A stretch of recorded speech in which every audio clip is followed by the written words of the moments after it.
What's up, guys? Welcome back into the Millennial Profit. If you are a seller on Amazon or are considering selling on Amazon, whether that be FBM or FBA, our days as small sellers might be over.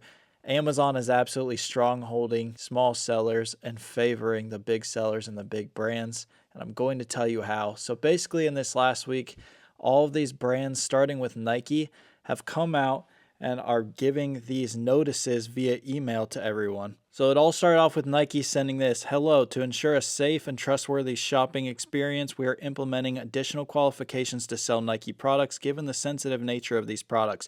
Specifically, we are now limiting offers to domestic sellers with a track record of steady availability and sales of significant inventory supply. To determine whether you will remain qualified to sell these products, we are now requiring sellers to provide evidence of a supply chain greater than 100 units of inventory from a verifiable seller. If we do not receive supply chain documentation that meets these requirements by 4/24/25, we will remove your listings." So basically, before you only had to give them an invoice of 10 plus units, and now they're asking for 100 plus units. And even if you are already ungated in Nike, meaning you're allowed to sell Nike, they're basically saying they're going to regate you until you give them an invoice of 100 plus units, which, okay, it's 100 units, get like 100 sweatbands or whatever. But if a bunch of companies start doing this, like, the small seller is not going to be able to afford this. Before, we could easily afford 10 plus units, but if everything that we've all ungated in already regates, then I'm personally going to be out on Amazon. I already don't sell a ton on there, and I'll talk about that more later.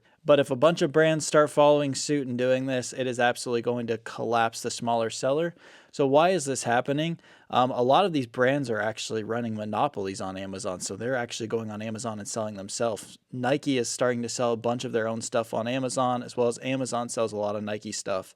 So they're just trying to push those smaller sellers out so they can raise the prices and make the money themselves. And who knows, even with this, if they will just accept the normal invoices like they would before. We'll just have to see. Scrolling down further in the Amazon questions part of my Discord, which is kind of just like a going thread right now. A day later, it's Johnny Legend posted that Burt's Bees is going up to 300 units with the same exact looking letter. And then Gabe F1 commented, "Got 3 emails like that last night from different brands. One needs 400, one 300, one 200. Amazon continues to stiff arm smaller third-party sellers." So even though they've already ungated in these brands and already paid for these invoices, they're locking them and making them buy these crazy amounts, which is clearly pushing the smaller sellers out. And then under that, Johnny Legend says, again, Cat Products 100 on invoice, Lee 100. So it just seems like almost every brand is just following suit. And over time, it looks like they're just going to regate everyone and everything.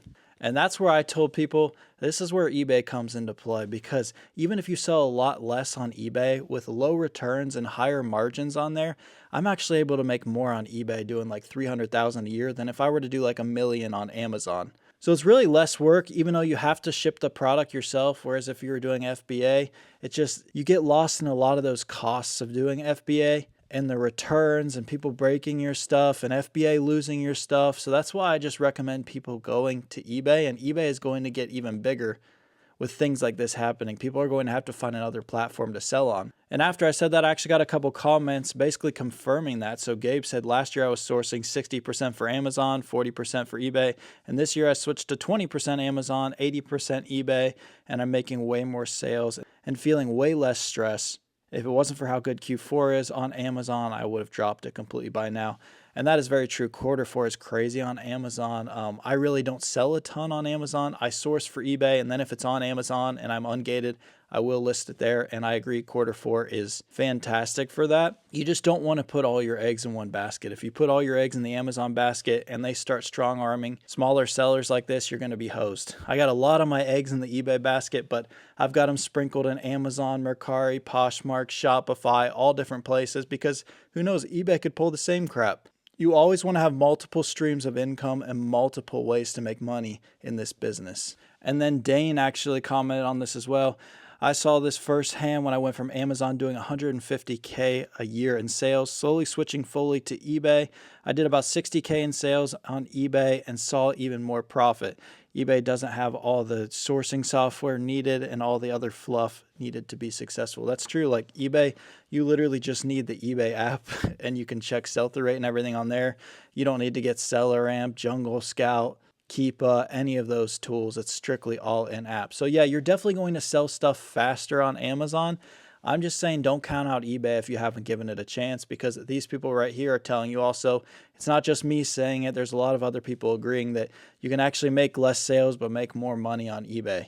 But anyways, hopefully Amazon doesn't continue on this trend and doesn't do this with like every single brand, but just a heads up that you may want to start sprinkling some of your eggs in some other of these reseller platform baskets and starting to learn how to use these other platforms, because Amazon might be going away for the smaller guy as they're clearly tending towards the bigger companies. So that's all. I don't want this to get too long. If you're interested in joining my reselling Discord group, you can check that out. First link in the description, breadandbutterresale.com. Let me know down below your thoughts on this, what Amazon's doing to sellers, and also your personal experiences between eBay and Amazon. There's money to be made everywhere, guys. Let's go get it. Thank you for watching The Millennial Prophet.